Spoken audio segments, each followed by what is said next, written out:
Pois ele pergunta, seria a falta de um conhecimento simbólico o real motivo em que os parasitas do cristianismo, principalmente do catolicismo, se aproveitam para confundir os fiéis? No Brasil, cultos como o Espiritismo, Seixo Noye e outros são realizados com presença de católicos que não imaginam que isso não tem nada de católico. E olha, a instrução católica que os fiéis brasileiros recebem na igreja só pode dar nisso mesmo. Tá certo? Porque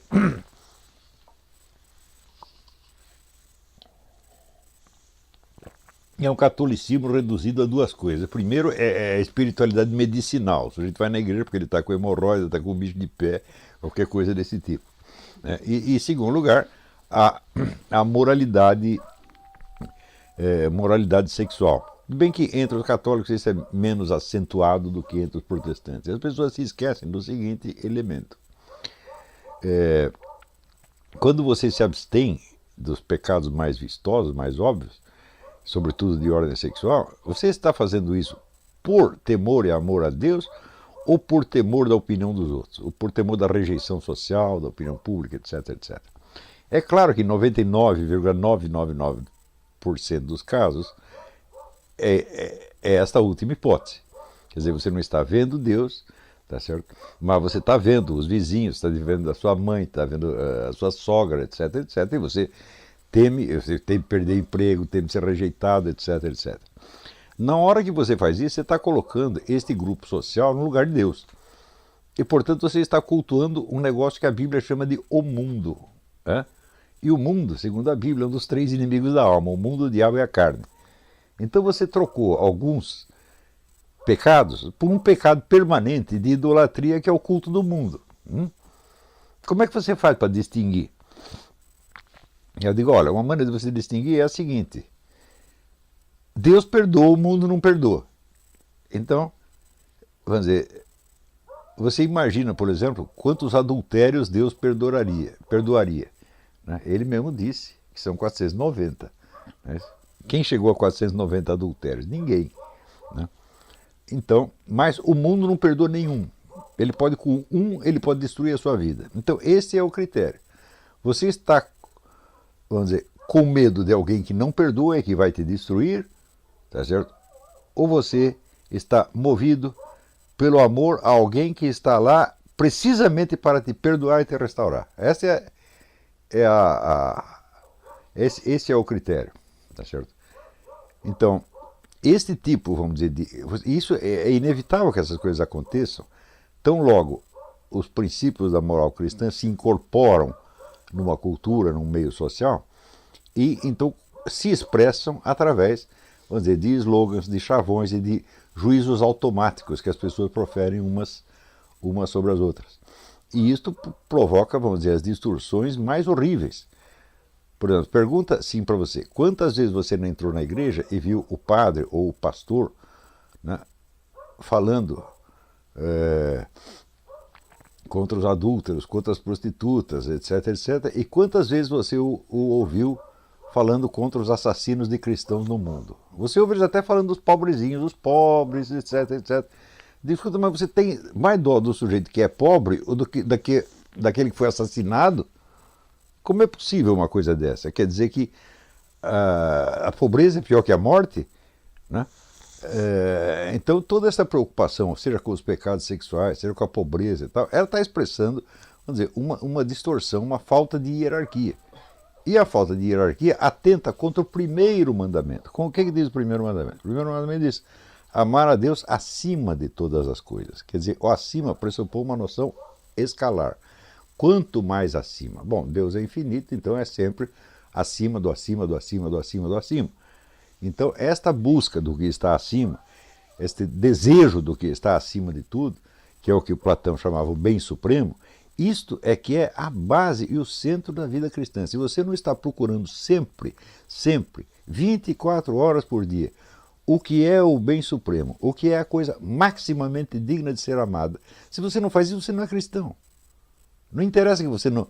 Não adianta você dizer, eu não cometi adultério, não roubei, não matei, etc. Tudo isso é bobagem, tudo isso aí é simplesmente da opinião pública.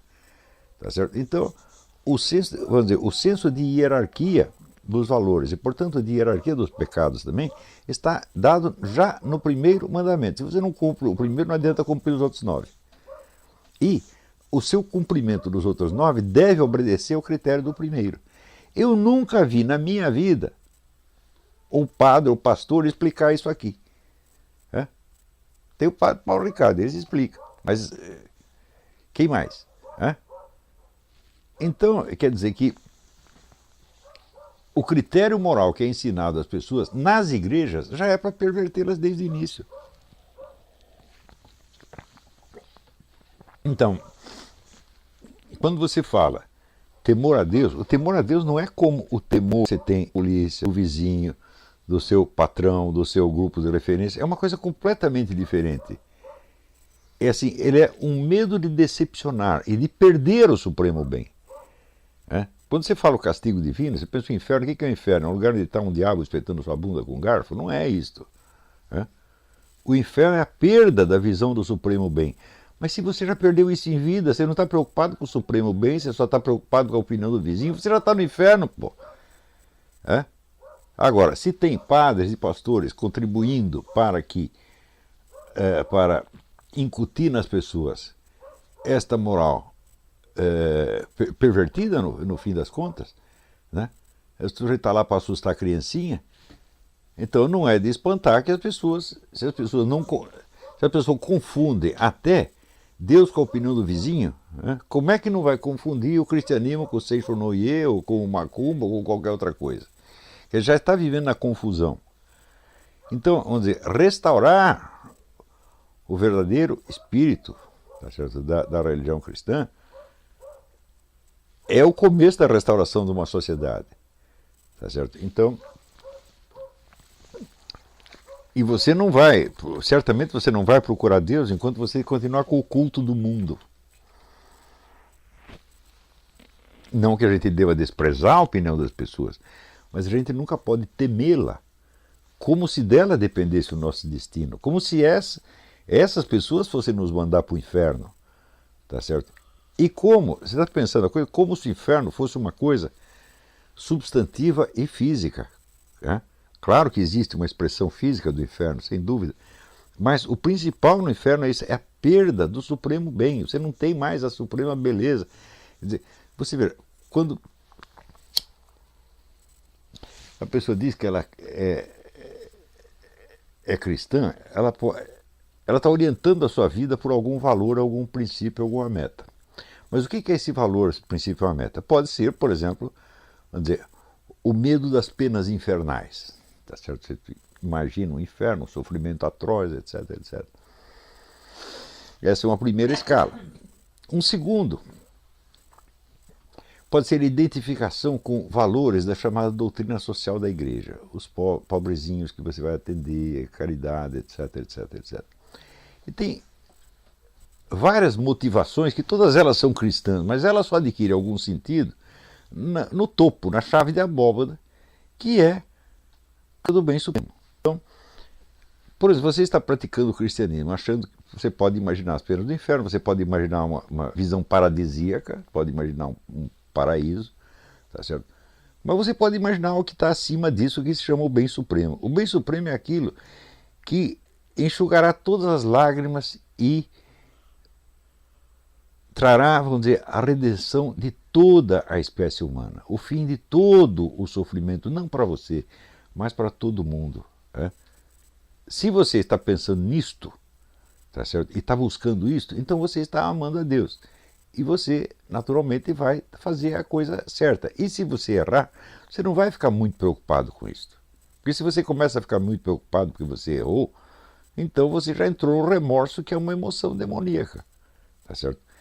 Então, a preocupação excessiva, vamos dizer, com a sua boa conduta, é uma concessão ao mundo, meu Deus do céu. Porque você está agindo diante dos olhos do mundo e não diante dos olhos de Deus. Porque Deus já está lá para te perdoar e te levantar meses. Entendeu? Então, se você nunca teve, vamos dizer, esta busca do bem supremo, então eu digo assim, por que você não vai de pecar, meu Deus do céu? Que diferença vai fazer? Se você está só preocupado com a opinião do mundo, tanto faz, meu filho. Você ser adúltero, ser homossexual, ser jogador, ser drogado, não vai fazer diferença nenhuma, né? A diferença é esta: existe quem está buscando o bem supremo e existe quem não está. Quem está buscando só bens imediatos, entre os quais a sua maldita boa conduta. Então, quer dizer que toda a educação cristã, sobretudo no Brasil, em outros países não é tanto assim. Eu posso garantir, por exemplo, na França eu vi coisa diferente nas igrejas, aqui eu também vejo, tá certo? Mas no Brasil, o clero inteiro, católico e protestante, parece que está interessado, sobretudo, em corromper as pessoas, tá certo? Então não é de estranhar que aconteça isso, quer dizer, não é só o problema da falta da simbólica. O que está faltando é a coisa mais substantiva, que é a busca do bem supremo. Espera aí que meu computador... Ah, está aqui. Ele diz aqui: imagino que o que ocorre no Brasil é mais grave do que na época do arianismo, pois os inimigos de hoje são mais diversos e possuem o apoio da mídia. E o povo não consegue distinguir os verdadeiros defensores da ortodoxia, a ponto de achar que alguns padres cantores possuem essa função.